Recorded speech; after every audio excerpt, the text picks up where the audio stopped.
What's up?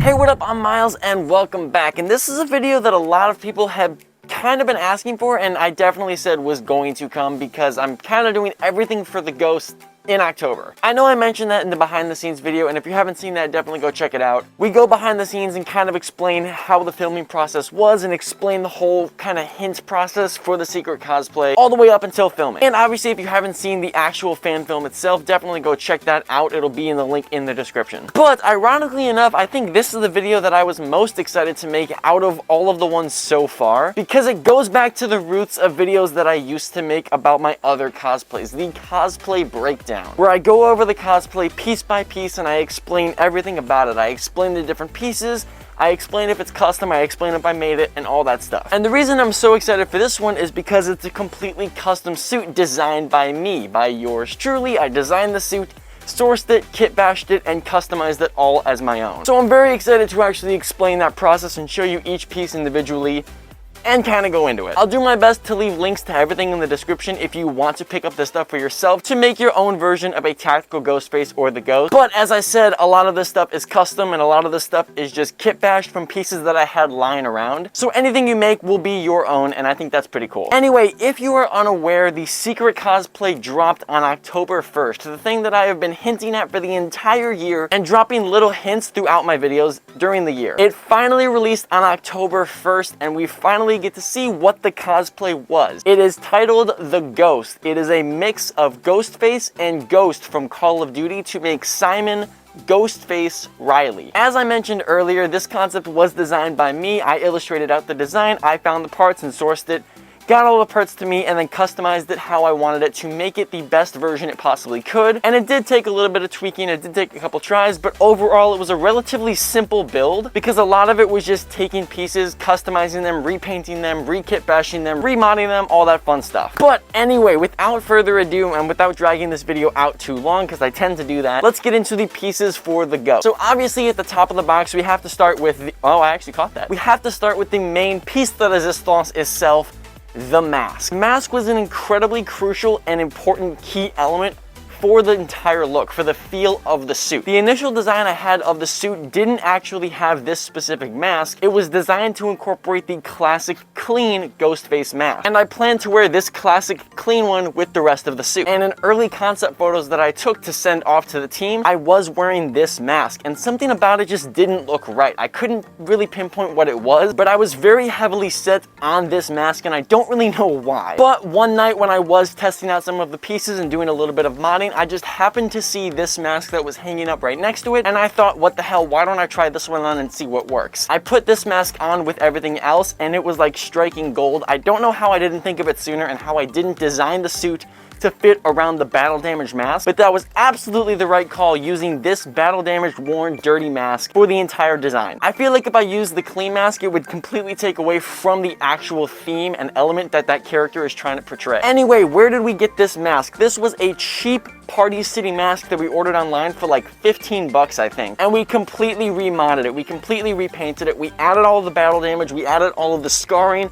all of the chips, all of the cracks. We added new eye and mouth inserts to actually cover it up so it doesn't look like you can see through it. And of course, my favorite part, we repainted it and re-weathered it to look as dirty and grimy and gory and disgusting as it possibly can. Now, when I made this mask, and I have an entire video showing you how to do it yourself if you want to do it, I was inspired by the look from Scream 6. I wanted to try to take the classic Ghostface mask and with a few cheap and easy steps, turn it into the one from Scream 6. It actually turned out to be my own custom Ghostface mask that I would eventually use in my own fan film. Which, I will say, when I made that mask, I did not have the idea for the fan film yet. So it was like fate that I happened to do that. So, moving right along down the suit, we have the under suit that I wore underneath all of the tactical gear. That would be, of course, the black tactical pants with, of course, the added knee guards in there, as well as the gray tactical shirt that I wore underneath the actual vest with added on shoulder armor that I just kit bashed from things I had lying around. These two pieces were incredibly simple and there wasn't much to them, and I needed to keep them pretty simple because a lot of the elements for this suit were going to be added on top, but I needed those building blocks to actually get the rest of the pieces on. So I went with just the classic tactical black pants, but for the shirt I wanted to switch it up and add a different color tone into it, so I chose a light gray to add a bit of contrast to the rest of the suit, and I think it really makes it pop. Now initially I was going to like airbrush it and dirty it up and make it look nice and weathered, but I figured that the best source and method for weathering would be when I was actually on location to just roll around in the dirt, and that's exactly what I did. Is as soon as we got there, the first thing I did was I took the clean jacket and I just ran it around in the dirt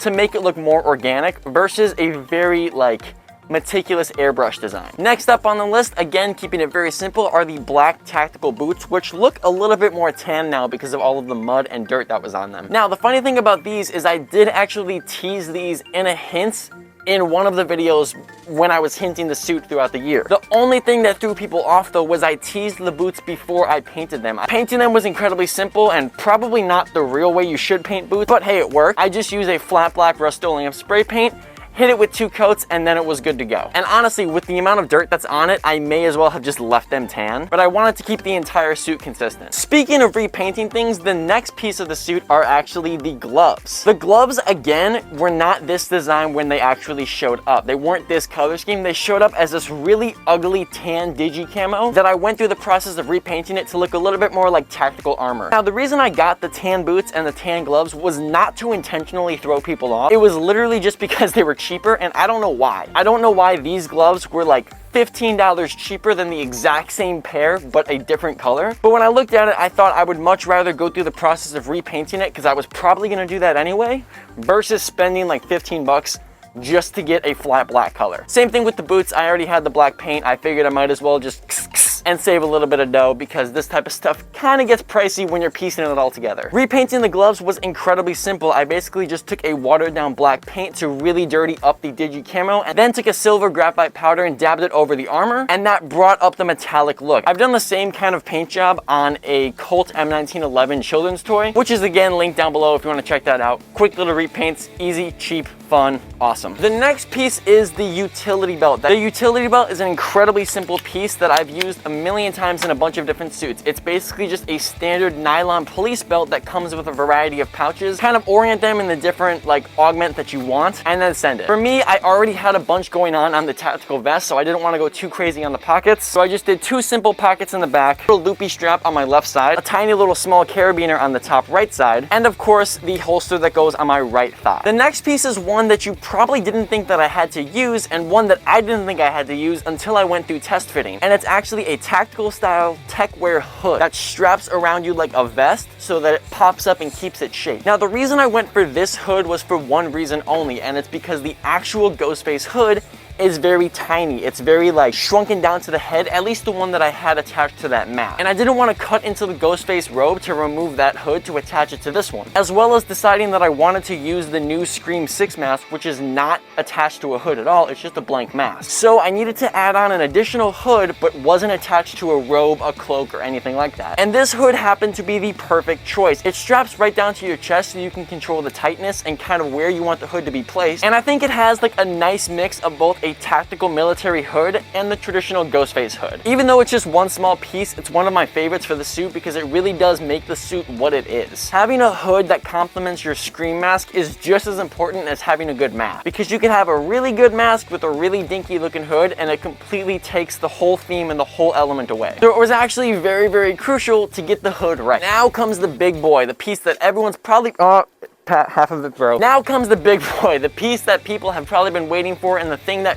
really pulled the whole suit together, the custom tactical vest. This piece is an absolute game changer. I could put the entire suit on and not really feel the vibe, but the second this piece slides on, it clips on, you definitely get a different vibe, and that's exactly what we were going for. Obviously this vest kind of came standard based off of what I purchased, but I added a couple things to it to add the flare on. The first thing I did was cut and adjust these shoulder straps up here to pull the vest a lot tighter and up on my body, because when I first wore it, it drooped down a little bit too much. Also, I was doing a lot of running and stunts in that suit, so I needed to make sure the whole thing was tight to my body and wasn't like,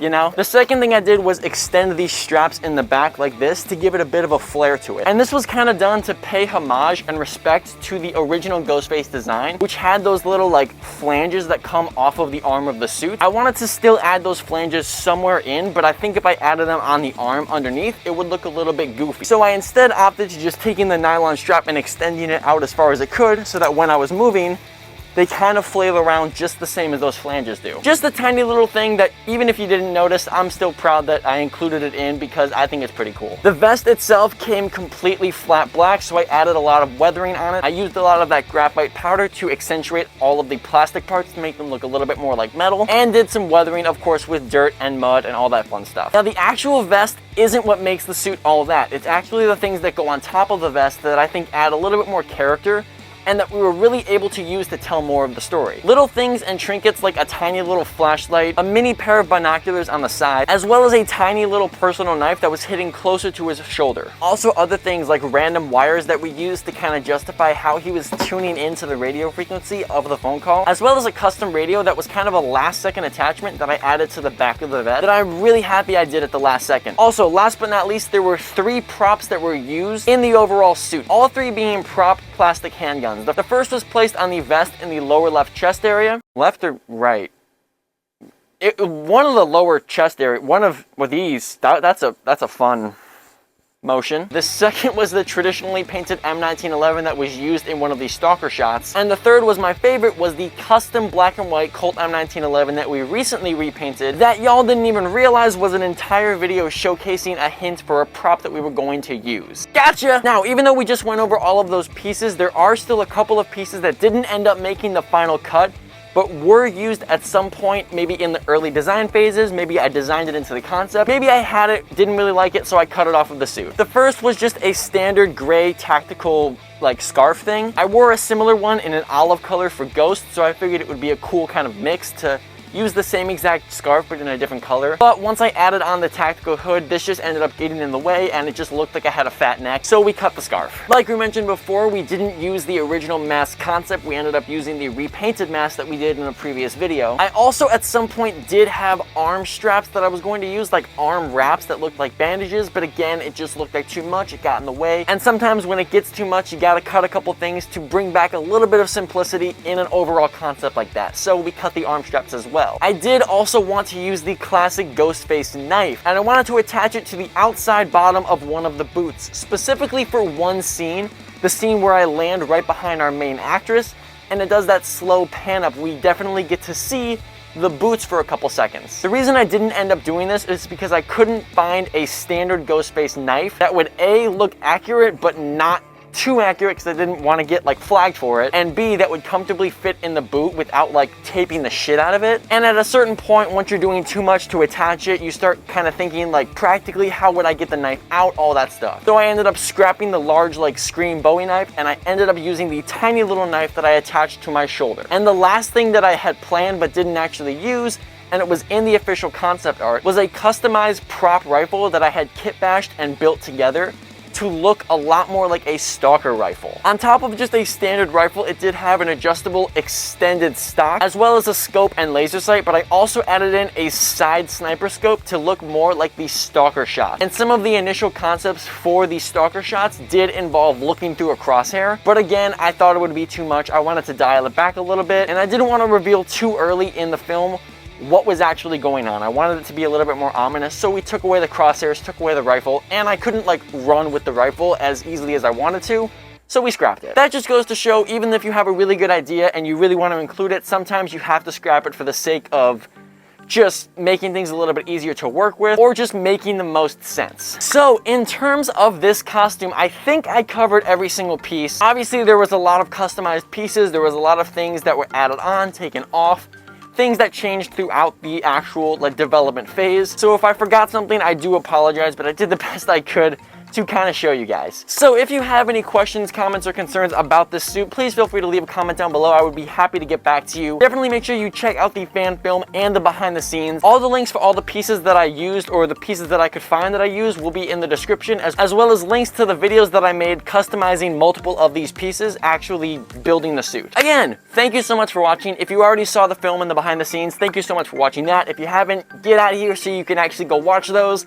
Put a lot of work into it, would really appreciate that view. But if you're just here for the breakdown, thank you so much for watching.